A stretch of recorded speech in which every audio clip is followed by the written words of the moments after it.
everyone, and welcome to our usual time Sunday talk within the nine-sided circle.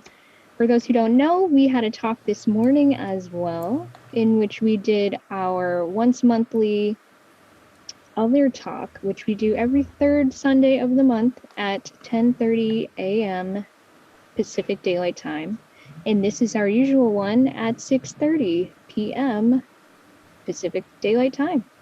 At least until we have daylight savings time. When is that? November-ish? You mean when it's over? Yeah. Yeah, November, first weekend in November. Okay, so we're still on track right now. We don't have to make any changes for the moment. However, speaking of November, as I mentioned to everyone this morning, I want to make sure everyone is aware that we have decided to do our annual retreat this year during the month of November instead of October. We have a few reasons on our end for doing this. Everything is fine. It's just going to be so much easier for us personally to do it then. We'll have a few of our personal obligations out of the way that we need to take care of in order to do the best we can do during the retreat. Both as But before we tell you any more about that, facilitators. it's time for the introduction. Yes. Oops. Whoops. Yeah. People don't even know who they're talking to. Who are they talking to? I'm one of your two space-cased hosts, Noor Kyle. And I am the other one of your Space Case hosts, Mushtaq Ali. Thanks for your patience. So yeah. And thanks for allowing us to practice making mistakes. Indeed. Yes, we're very good at that. We get lots of practice. So, there you have it. Yeah, so retreat, November 1st, that's when we're starting. And we're not going to have a talk next week, Sunday, September 26th, at all on that day, because Mushtaq and I are going to be out of town. So yes, we will be hurtling through the air in that night. I don't know if we'll be hurtling through the air that night, but we will definitely be. There's some hurtling happening somewhere in there. Mm-hmm. Yep. Travel, man. All right. It's the first time we've traveled in a year and a half. Yeah. Finally, we're getting out of the house. It's a miracle. Thanks, Plague. Okay, so now for our spiel real quick. Would you like to do it? The spiel. All right, so if you are watching this on YouTube, welcome. If this is the first time you're watching this on YouTube, welcome twice. If you have not subscribed to our channel, let me suggest to you in the warmest possible manner that it would be lovely if you did. If you went right down over here and hit that subscribe button and hit that bell to get notifications when we put stuff up. We are working very, very hard to get 1,000 subscribers. Why? Because we want to stick it to the man, and the only way we can do that is by beating him at his own game. The man in this case being the folks at Google who run YouTube and have decreed that we have to live with them putting commercials on our channel. There is a way to get them turned off. We're going to do it one way or the other. And we need your help. So help us stick it to the man by subscribing to our channel and getting fun videos. And if you would be so kind as to hit the like button. You know, a couple hundred people watch our videos in any given month, or actually in any given week. And we don't get that many likes. So either you're hating our content, in which case you should tell us in the comments, or you should hit the like button so that the Google algorithm will think kindly of us and say nice things about us to other people. Yes, please. Yes. So that would be a huge help. Thank you. That would be a huge help. Yeah. Oh, yes, and you can get nine-sided circle swag, such as this T-shirt. He's wearing the swag. Which is the nine-sided circle symbol, which is an enneagram done by yours truly. and follow the link in the description, and it will take you to our store, and you can get some swag. It's nice. It's a nice t-shirt. They're good quality. They don't have any words on them because I'm not wanting anybody to advertise this. I just want you to have a cool shirt.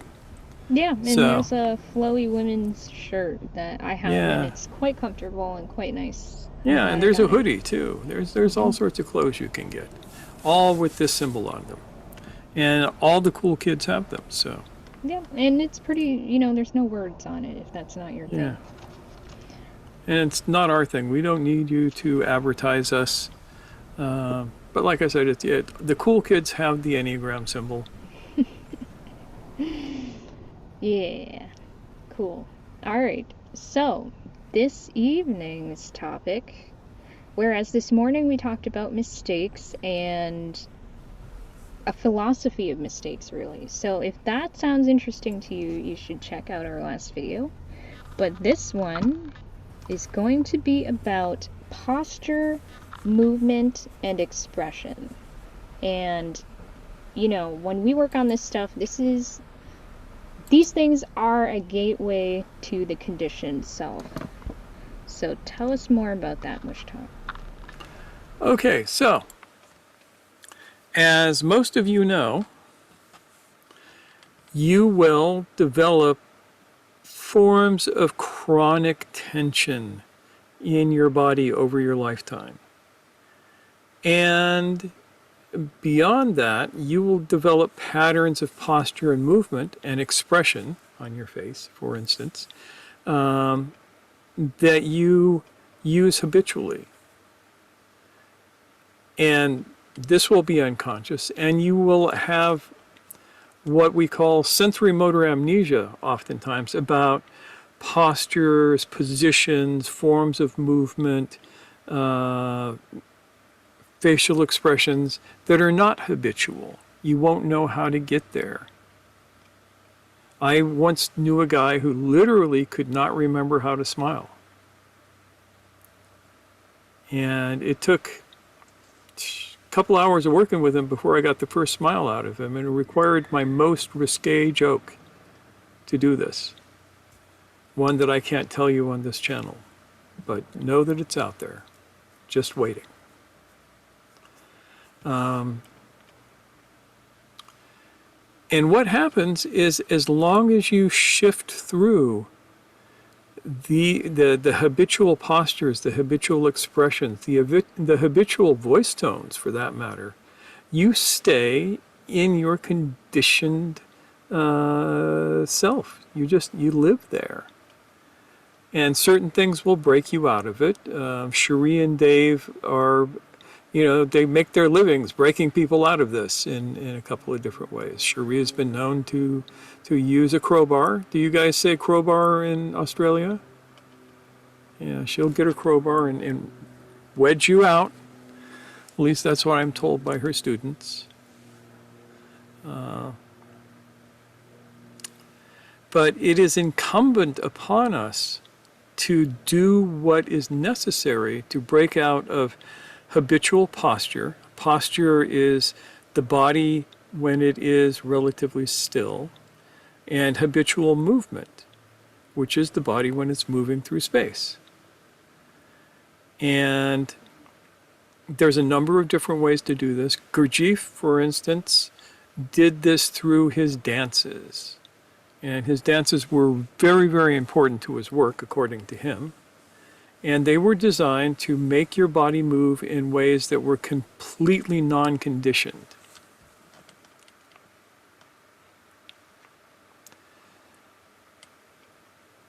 And this produces some fairly profound events within yourself, within your mind, within your emotions, all of these things. So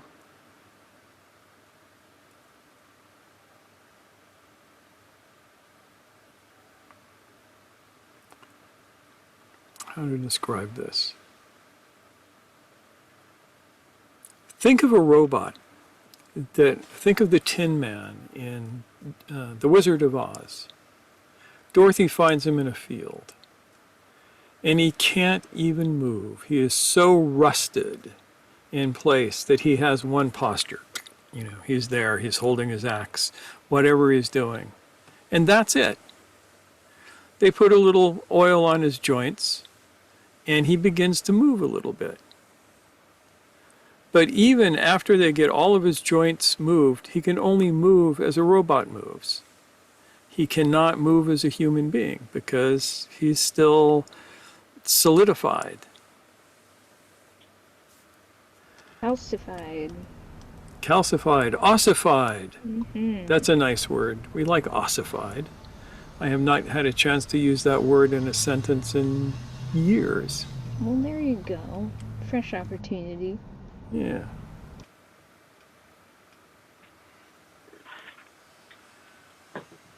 And each of us is quite a bit like that. And it's interesting when you begin to notice this within yourself. There are a few things that can do it. Certain martial arts, Tai Chi and Bagua, two Chinese internal arts, can help you with breaking down sedimentation and movement. Some dance techniques, like Gurdjieff's movements. Though, What about something go like, ahead. I mean, does it have to be kind of a formal dance, or can it be like improv? Well, Well, not contact that that's not improv, formal, yeah, but yeah, contact improv is a very good way to get you moving in your body. And it can, though it's not designed specifically for that. mm-hmm. I mean, I think that you could easily modify it just slightly and have it be that. What do you think, David?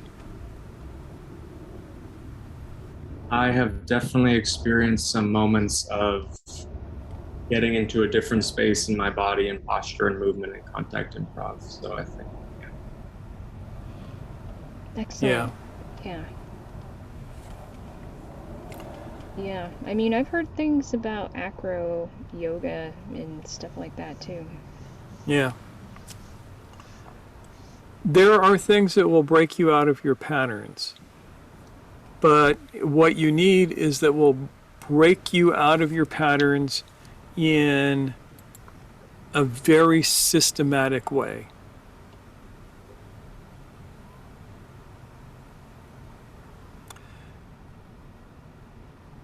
So tonight we're actually going to talk about two practices that are designed to do this. There is a thing that we do in the school that I call the postural reset.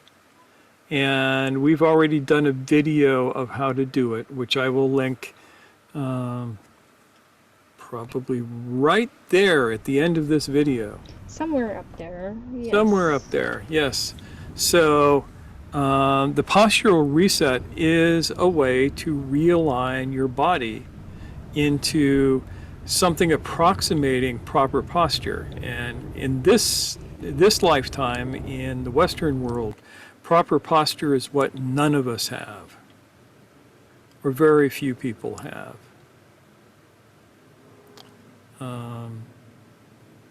And so I recommend that people start doing this exercise as a way to move you into a neutral place in your posture. And it takes a while to get there, especially if you've been doing a lot of work at the computer and you're sitting there and you're hunched over like this. But it has some really interesting benefits. And I usually like to tell people, do it at least once a day when you wake up, better twice a day when you get out of bed, and just before you go to bed, to throw off all of the tensions of the day. Very simple to do. So the postural reset is one of the formal physical exercises of the school. And like I said, we've already done the video, so I'm not going to go through how to do it here, not to mention I don't have enough room to move to show you. Some of you will recognize the space that we did this in, which will tell you how long ago we did it, because it was over at 4 Elements. 4 Elements gym. Fitness. Yeah, fitness center. Yep. R.I.P. 4 Elements Fitness.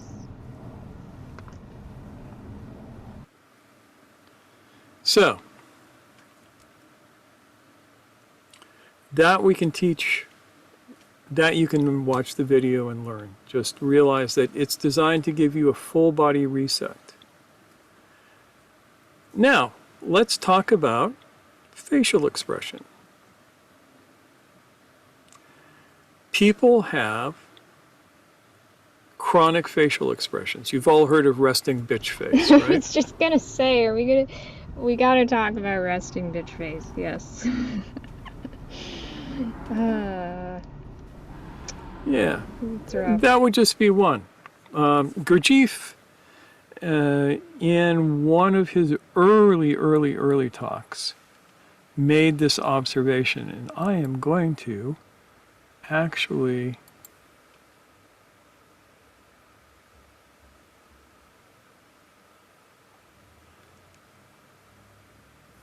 he says, taking new, unaccustomed postures enables you to observe yourself inside differently from the way you usually do in ordinary conditions. This becomes especially clear when the command stop, and we will get to that in a moment. You have to freeze at once. At this command, you have to freeze not only externally, but also stop all of your inner movements. Muscles that were tense must remain in the same state of tension, and the muscles that were relaxed must remain relaxed. You make the effort to keep thoughts and feelings as they were, and at the same time to observe yourself. This is a traditional exercise that is called the wukuf. Wukuf means stop or pause, and a couple of other interesting meanings in Arabic. And in a teke or a khanaga or a zawiya or whatever flavor of Sufi house you might be in, if they do this practice, you will be doing whatever you're doing in the house. Maybe you're helping cook food or working in the garden or any of these other things, and the sheikh will walk through and he'll yell, "Wukhuf!" And you have to pause exactly as you are. They say if you do this right, if you are off balance when you get the order to stop, you have to allow yourself to fall over in the same position. Most people can't do that. That sounds intense, yeah. Yeah. But the idea is that you pause what you're doing in the shape that you're doing it in, and then you take account both inside and outside of your state. You feel the tension in your muscles. You feel the position. You feel the posture. And you just observe. You don't change anything until you get the command to release. In which case you go back to what you were doing as if you had never stopped. It makes an interesting practice. And when one day we can actually have physical retreats, that's one of the things that we will be doing. We will be doing the stop exercise because it's quite profound.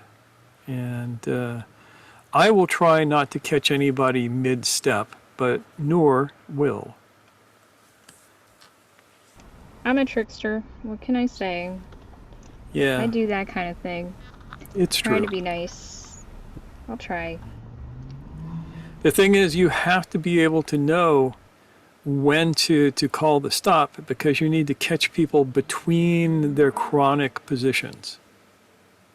Ideally, catch everybody in a non-chronic position and let them hang out there and be uncomfortable. Have you witnessed that? Oh yeah, I've done this. I have done this exercise a number of times, and I learned to do it from a Mevlevi sheikh who was just a master of it.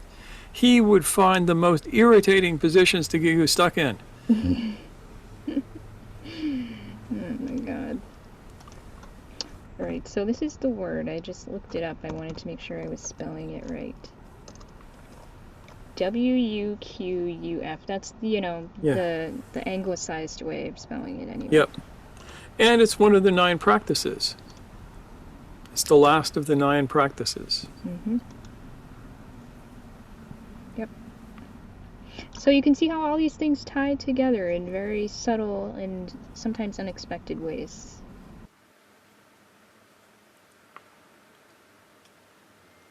So, we have that. We have ways of working with the whole body, which are difficult when all you got is Zoom. But we also have the exercise called taking off the mask, which I am going to formally go through tonight because we have never given you the entire thing while it's being recorded. And I want everybody to have the opportunity to be able to practice this and to be reminded of how to do it. Now, this is based on the understanding that the head controls the body. Did you know that? The head controls the body? If I want to make somebody fall down, the easiest way for me to do that oftentimes is to manipulate their head, not to try and kick their feet out from under them. If you want to get somebody to walk into something or somebody else, you move their head in such a way that they're focused on it and they're drawn to it. So, also, if you were to completely relax all of the muscles in your face, totally and completely, you'd probably fall over because the whole rest of your body would follow it. And that's one of the things that this exercise does. And it works like this.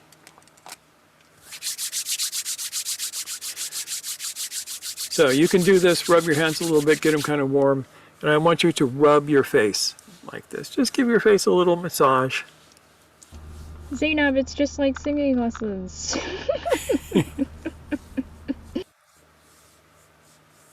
Yes, and don't forget your neck. So this is just to get you in touch. Now, do your scalp.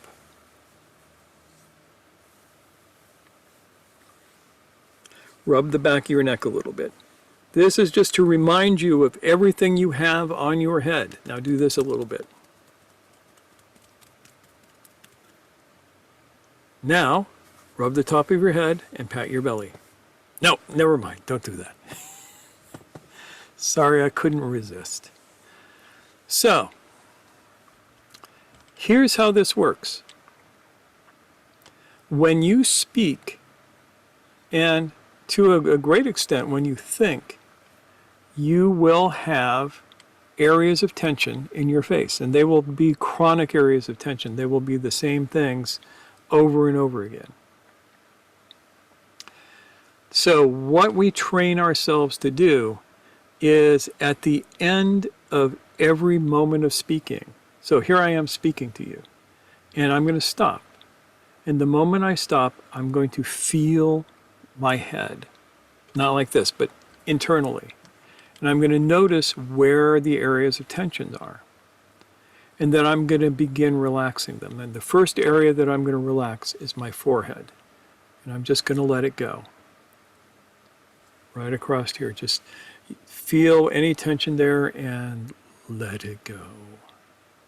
Then around the eyes and the cheeks, jaw muscles, Just let go of the tension. You can keep the tone, that way your mouth doesn't, go and hang open. But release the tension. Now, feel the top of your head. Not with your hand, just with your internal senses. And whatever tension is there, release it. Then move to the back of your head and release whatever tension is there. And then the sides of your head, release whatever tension is there. And then under your chin and your neck, and release whatever tension is there.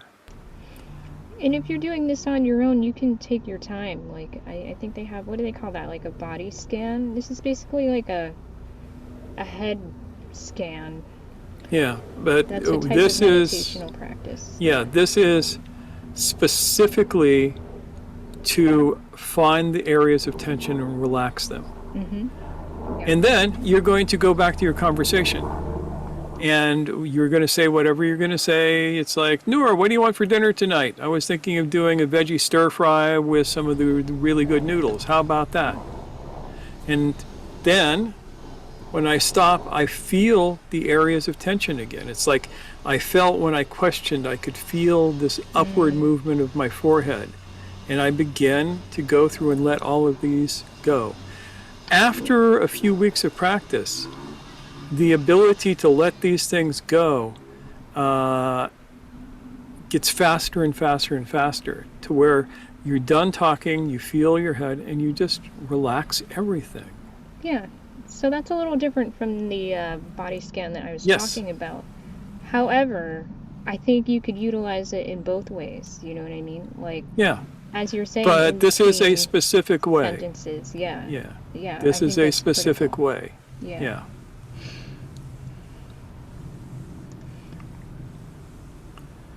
Between speaking moments, rather. Yeah. Yes, between speaking moments.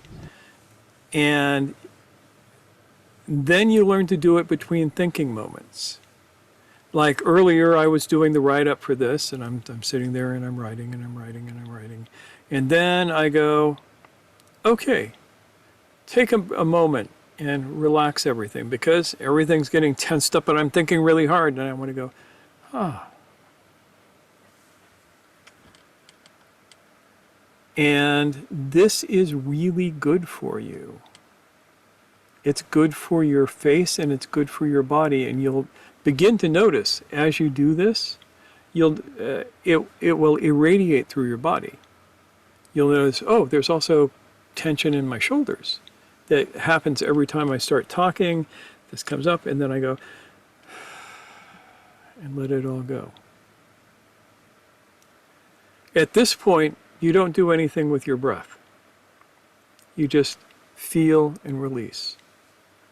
Once you get good at that, the ideal is to be able to do the releases in one breath. So, I finish talking, I take a breath, I exhale, and on the exhale, I just let everything go. Usually forehead, around the eyes, cheeks, top of the head, back of the head, sides of the head, chin, and throat.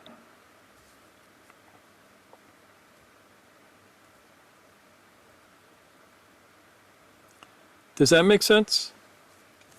Yeah, I want to invite people to chime in if they have thoughts at this point, or questions, or want to share their experience of doing this just now, even.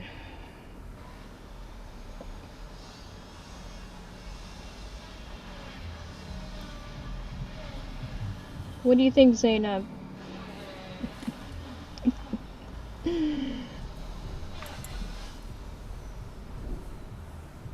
I've been noticing this, that singing definitely helps. All the practices and relaxing will bring the voice outside in a different way, without any tension. Like there is still, you have control tension, but it's different. It's Yeah, I know what you mean. That was like what Mushtak was mentioning earlier as, you know, not losing tone, but losing tension. Tone is, you know, your muscles are still engaged, but it's not like this clenching, and you're not using unnecessary parts of the body. Exactly right. Yeah. Yeah, tone is the amount of muscle tension that your body requires to be able to hold itself together. Yep. Yeah. So thank you, Zainab, for drawing those connections. Yeah. I appreciate that.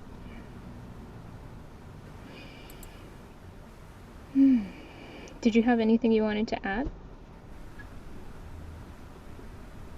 I can also see the connection with the conditioned self.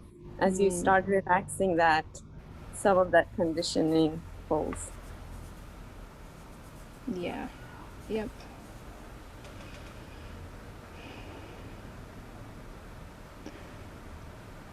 Yeah, so I think that's a very good point. Yes.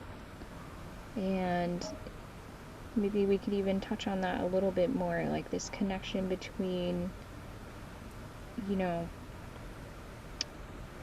ways in which the body gets stuck in certain positions and how that ties to our conditioning. Yeah. Yep. Does anybody have anything else they'd like to share or ask? Yeah, Cherie. Well, when I'm massaging people, and particularly necks, and both Zainab and Dave know I can do this on their necks. When you're rubbing somebody, I mean, it can only reduce the tonus just so much.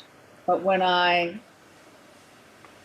find that a point of their movement is restricted, and I'm just resting my finger on it, I don't even have to press very hard, and I ask them to take a deep breath in and hold it. And just hold it, hold it, hold it. And you can feel when the tension is building up, and then you ask them to exhale completely. It takes the tension with them. Because if you ask somebody to let go or relax, it doesn't mean anything. They just can't quite feel what the difference is. They can't quite feel what the letting go means. But by actually building up tension on top of the tension, by just holding the breath, it's actually a really wonderful way to and they just let go, and I go, what happened there? I said, there it goes, you can feel it. And I can feel it in my hands, and they can feel it too. And they actually asked me, can you feel that? And I said, yeah. It's like, you're just sensitive enough. You don't have to press hard. You don't have to punish someone. You don't have to apply some crowbar technique all the time. You can actually do it softly. I think that's a really good point, because sometimes, you know, borrowing from, you know, mindfulness exercises, body awareness exercises of other kinds, sometimes bringing intentional tension makes you aware of what it feels like to differentiate between tense and not tense. So if that's something that people find useful, utilize it. I mean, you know, don't make a habit of depending on that. If you can learn, like, okay, I can sense now that I've learned to distinguish that I am experiencing tension right now, I think it would get easier to release that over time once you have some kind of familiarity with what it feels like consciously. Yeah. It gives a contrast that's immediate, yes. And that's what people can then, oh, I now get it. So exactly, yes. Moving from one range to another, you're holding someone's head, yeah, and you can see how their body's actually moving with that too. Once they're actually trusting and relaxing and releasing, and you can go, wow, there's possibility there. But they participate in that too, because I might say, just turn your head ever so slightly for a count of 3, 2, 1. Yeah. Really softly. And they're just doing these micro movements, but it's such that they're in control. If you're using a gross movement, it's not as effective. When it's really small and they're actually just bringing that back into themselves, that awareness, because it pulls in that awareness. When you have to move so small, you think, oh, I have to be there. It's not like throwing something far away. Yeah. So that makes a difference. So it's always, they're little tricks that you use to actually feel that tension and then let go. Yeah. So thank you so much for those suggestions, Cherie. That was good. Yeah. And just for anybody who doesn't know Cherie, I was teasing her with the crowbar. Yes. Though I Crowbar have it of love. on good authority that both she and Dave like to tie people into pretzel shapes. We have pictures to prove this. Therapeutic pretzel shapes. Therapeutic pretzel shapes indeed. So shall we look at the next little bit of this Gurdjieff quote? Yeah, let's go for it. Yeah. So he says, for instance, you wish to become an actress. Your habitual postures are suited to acting a certain part, for instance, a maid. Yet you have to act the part of a countess. A countess has quite different postures. In a good dramatic school, you would be taught, say, 200 postures. Now, when he's saying postures here, he's not talking about static positions. It's a bad use of the word. He's talking about forms of movement, forms of carriage, ways of carrying your body. For a countess, the characteristic postures are, say, the postures number 14, 68, 101, and 142. I'm assuming that Gurdjieff has a catalog of physical postures that he's working from. If you know this, then you are on stage, all you have to do is pass through one posture to another. Then, however badly you may act, you will be a countess at all time. If you don't know these postures, then even a person who has quite an untrained eye will feel that you are not quite a countess, but a maid. Now, there's a woman by the name of Amy Cuddy who has done a bunch of work on posture. Very interesting stuff. And, she's the advocate of the power posture. Being able to hold yourself in a particular way, and it will kind of put you in the right frame of mind to express yourself more powerfully, more confidently in all of this. And this is something that's right out of what Gurdjieff is talking about. And in my experience, and when I first read Cuddy's work, I experimented with it, and I'll be damned if she wasn't right.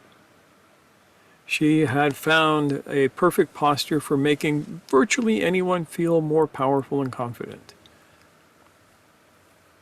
Thing is, once you start moving again, it's very hard to hold that.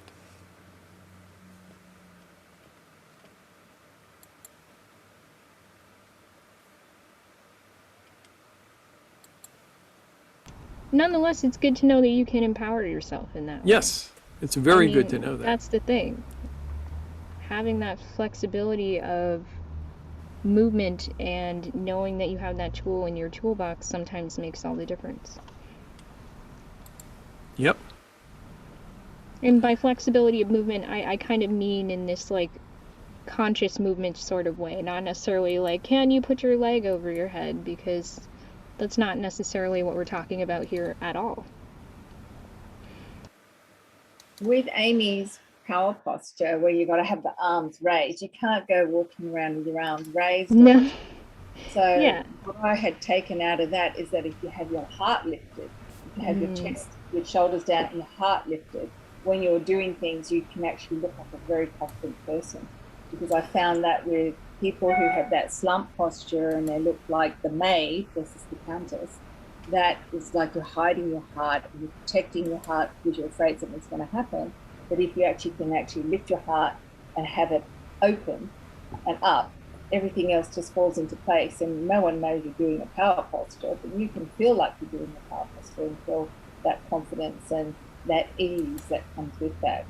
And it's something that I had to use a lot when I was working with a lot of males, and they're all trying to put upon me when I'm only 158 centimeters, 5'2". So, you're really small and you're just looking up at these people all the time. But you had to have a sense of presence by just lifting your chest, just so that you could hold your space.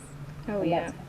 for a smaller person like yourself too, that you well understand, how do you hold this space Right. when someone is trying to impose on you? And Yeah. just heart open up. Yeah, I was just thinking, that's definitely something that's relevant to my life as well, as you already know. Yep. Yep. Yeah. So there are other ways to empower yourself. There's one thing that I like to do when I'm teaching in actual seminars is I work with what I call predator posture and prey posture, and getting people to shift between the two. And it can feel pretty profound. And it's a matter of changing how you breathe and how you carry yourself. If you do the postural reset in the video that is going to be linked right up here, right there,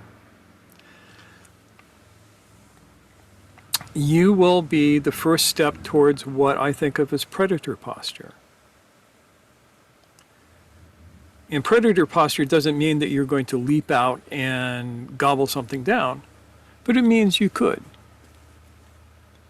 And the behavior of predators and prey are very, very different. If you look at prey animals, even big mean ones like water buffalo are prey animals, but they're ornery, cantankerous prey animals, and they aren't safe to prey upon. But they still have the physical movements of a prey animal.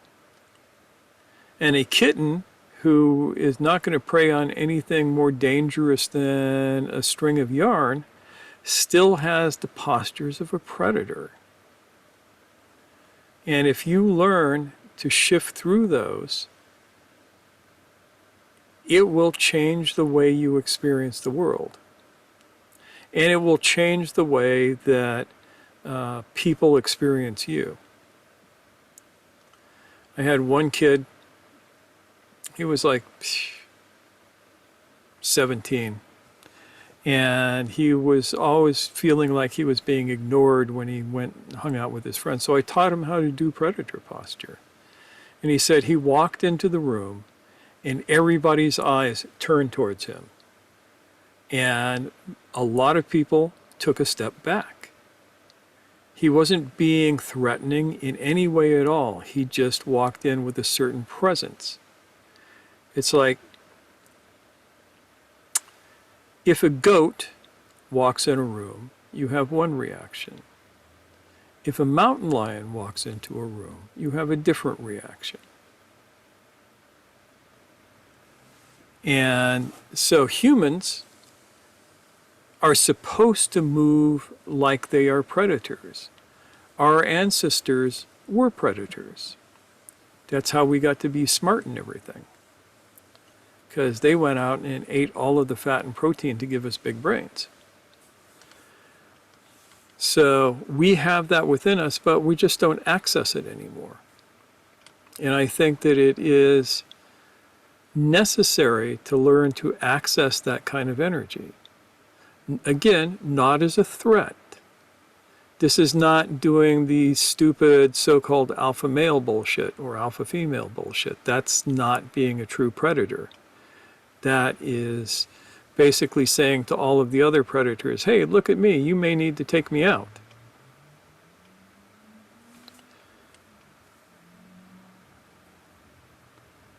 And you see this, I mean,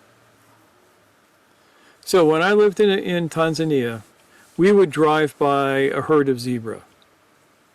And within 100 feet of the herd of zebra were 4 or 5 lions laying around, not doing anything. And the zebra knew that they were there, always had a little bit of their minds on the zebra, but they weren't like being freaked out by it.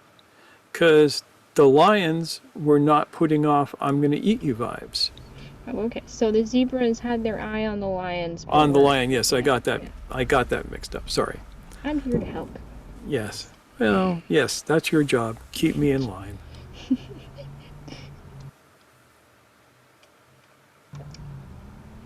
Is the pray posture good for anything socially speaking? Yeah.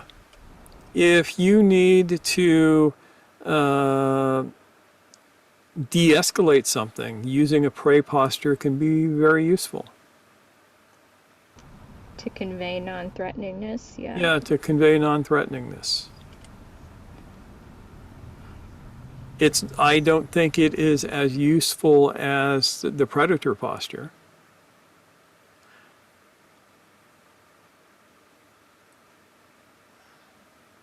And when I use the word posture, I'm not talking about something that's static. It's not like I am the predator, or, oh my, I am the prey, right?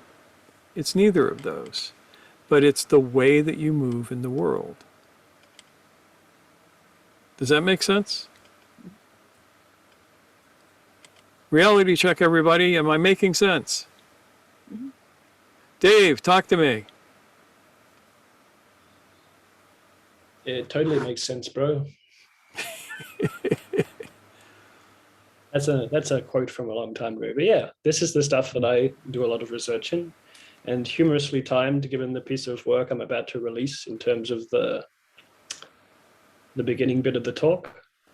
It keeps going. It's cool. Like recently, I found out these interesting correlations between subtle tension in my eyelids and nostrils to do with different breathing states, and it ties in with the hand and feet deep flexors too. So I run these things through my body constantly throughout the day when I'm here, that is, and then they tell you very interesting information about what's occurring, both like out there, inside, and the interface between the two. And you just keep getting better. Like it seems like you just learn it and it's like, okay, it's done. It's like, it's holographic. It just keeps going down and down and down, and it links to other things. And sometimes you need to apply different techniques to break through into a new realm of sensation, and that gets gobbled up and integrated back into the system as well. So I'm going to find those lists of postures of Gurdjieff as well. That made me interested.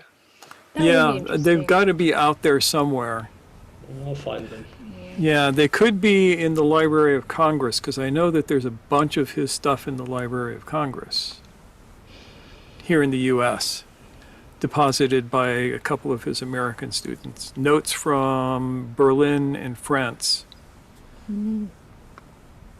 And I got to look through. I just acquired a 64 Paris talks that were delivered during the war in secret. But what Dave was mentioning, now, do this. I want you to think about smelling food. Think of smelling something, preferably, unless you're like an avid vegan, in which case, what the hell are you doing here? But think about smelling some really yummy meat on a barbecue. If you think about that, you'll notice that your nostrils will dilate. Taking in the aroma. And as you notice that, feel your hands and notice what your hands do. There will be a connection between the two.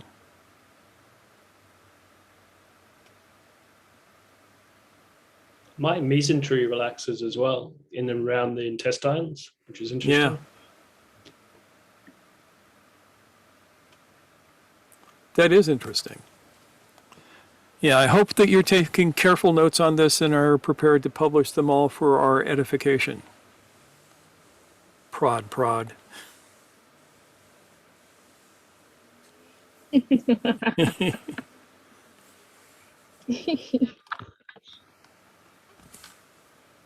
it seems good to start with the face, though. I mean, holographic as it is, I mean, you got to start with these things somewhere. You may as well. The face connects to everything. Mm-hmm. And you have 4 cranial nerves that, run everything in your body, including the vagus nerve. The vagus nerve is a cranial nerve. Yeah, I mean, I was thinking the vagus nerve is definitely relevant to this talk. Mm-hmm. Yep.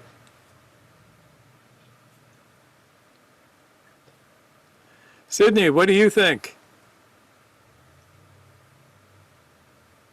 Well, doing some of these practices for a few weeks now, and they have completely shifted how I've interacted in different situations and how I've seen myself act in different situations. And it's been really cool because my husband has been a mirror. So we've been noticing different tics of mine. And so having him to let me know when I'm doing a tic, or, letting me be aware of that has been really helpful. Yeah, that's definitely helpful. I That remember is. my ex-girlfriend, when I was in, high school years, she would be like, "You're doing that brow furrowing thing." And to her and to me, that meant I was stressed.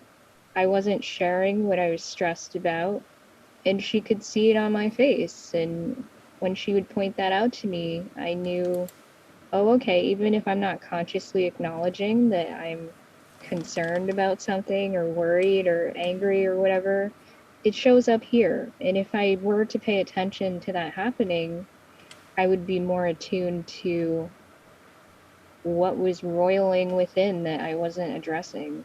Yeah. Yep. She called it the furrowed brows. You're doing the furrowed brows. Yeah. You do that much less these days. I do. I mean, I feel in my face that I do that less. I still have, this is how I squint a lot because I'm visually impaired too. So between that and the way that I express, the varieties of stress, it always happens here and in my forehead. So the better I get at recognizing that, the more the wrinkles that have formed tend to ease up and smooth out. They'll never go away completely. That's how my Unless face they is. do. Yeah, but maybe they will someday. Who knows? You're young. You can get away with it. But yeah, that was a really good observation and sharing, Sydney. Thank you. Yeah. And Sydney brings up another thing that we have to look at, which is tics, movements. How many people know somebody who sits and bounces his knee up and down for no reason? Ooh, so many. So many, or have some sort of tic, or they're moving around all the time. Lip chewing. Lip chewing, eyebrow plucking, whatever you got. Those are things that it is good to practice holding still. So, which is actually, I wasn't going to bring this up, but I am going to do it now. After you go through the taking off the mask practice, you still your body. So that you have the same tone in your body as you do in your face. Tone holds everything up, but you're not bouncing around, you're not moving back and forth, you're not doing this, you don't look like a Orthodox rabbi at the Wailing Wall, doing all of this stuff. So you're doing only what's necessary, essentially. Only what's necessary. I mean, if you have an itch, you can scratch your nose. But after you do, go back to stillness. And this is going to be explored in depth when we look at the 9 rasas, which is coming up fast, folks. Be prepared, because understanding the root state, which is calmness, tranquility, peace, and learning how to cultivate that is incredibly important. My teacher said that Shanta, the state of peace and tranquility, is the natural state. And so we work on cultivating our access to it and our return to it when we don't need to be anyplace else. So it's like you need to get angry about something. You see somebody kicking a dog. Yeah, you're going to get angry. You're going to go over, you're going to yell at him, maybe bite him, you know, whatever you need to do. But then afterwards, you have to go and go back to calm. Otherwise, you're stuck in the angry, or stuck in fearful, or stuck in disgusted, or wherever it is that you go to. And these bodily practices are a way to do that. Now, within the 9 rasas, there is a facial expression for each of them, and if you put your face in the shape of that expression, you will feel the rasa. Guaranteed, 100%.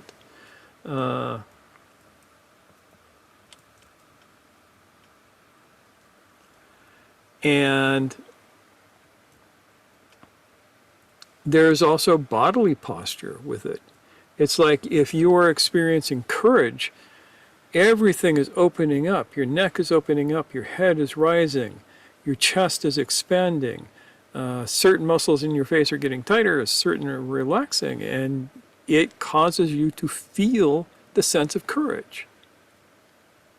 It goes both ways. If you feel courage, your body goes into this position. If you put your body in this position, you feel courage. If you put your body in another position, you feel fear. If you feel fear, your body goes into that position. It's weird. So this is a kind of a primer for when we get to the rasa course. Yep, so we'll keep that in mind. That's going to be not quite on the back burner, but you know, it's here. It's on one of the front burners. Yeah. Yeah. Right now I'm just polishing up, because I mean this material, a lot of it is, you know, probably thousands of years old. Mm-hmm. But to my knowledge, nobody has ever taken and go, oh, there's 9 of these. Let's put them on an Enneagram. Yes. Yep. Yeah, and then when you do that, all of a sudden you see this whole other dimension that is kind of cool. Yeah, so we're going to explore that when we get the chance during that course. So, tying back to what we've been working on tonight, or what we've been discussing tonight for you guys to take forward and work on, Sydney says that is definitely the biggest outcome out of these practices for me, peace. And Yay. I'm very happy to hear that, Sydney. Yay. Good for you. Yep. Yes. Very good. So, do we have any questions before we wrap up, or are you? Yeah, let's move this into Brady Bunch mode and talk about this for a minute. Yeah. Yeah. Yes. Well, I know for me, I get fewer tension headaches when I remember to relax my damn face. And I'm pretty vulnerable to those, so this is important for me. Especially in an era when we spend so much time, you know, doing this, looking at phones, squinting at them, making faces at what we're reading. It's a good idea to practice perhaps being more aware of all those little movements that are happening when we are doing activities like scrolling through the internet and things like that. And you can even scroll through the internet less. I mean, really, what would you want to see besides our YouTube channel? Ask yourself.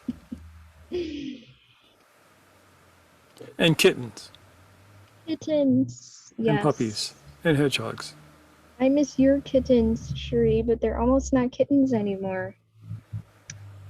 They're big babies now. And don't forget Mustaqim's kittens. That's so true. He also has big babies now. I think they might be a little younger than Cherise, though. So here we have it. Were you going to say something, Cherie? They're actually turned into proper hunters, and they're bringing in presents of this size, their bodies. Oh my goodness. Yeah. Yeah, the They rats love you. are Yeah. in danger of extinction. Ooh. Yeah. They're so good, and they want to share and put them on your pillow. Yeah. Yeah, Dave, you should see this. Yummy. All right. Okay, You so. gotta relax about that. Don't get stressed about that. Yes. Good girl. Put it down. Thank you so much. Yes. Yeah. All right. So with that said, I guess we can Wrap it up. Yeah, wrap it up. Wave to our companions who are going to be watching on YouTube, who weren't able to be here or who we have not met yet. Hello and goodbye. It's been so nice spending time with you all, especially, I mean, not especially, but including those who we got to see extra today. That's exciting. Yeah. Yeah. The crazy ones. The crazy ones. The ones that are as crazy as us. If you do this twice in one day, you're a little crazy. Well, we can appreciate that, of course. A lot. All right.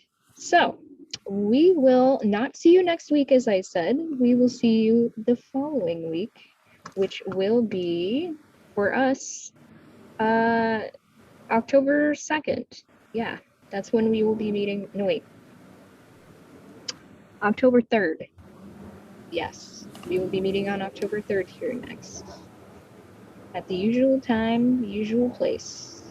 And starting the retreat the 1st of November, don't forget. We're going to get more updates out about that too, though. All right, everybody. Bye.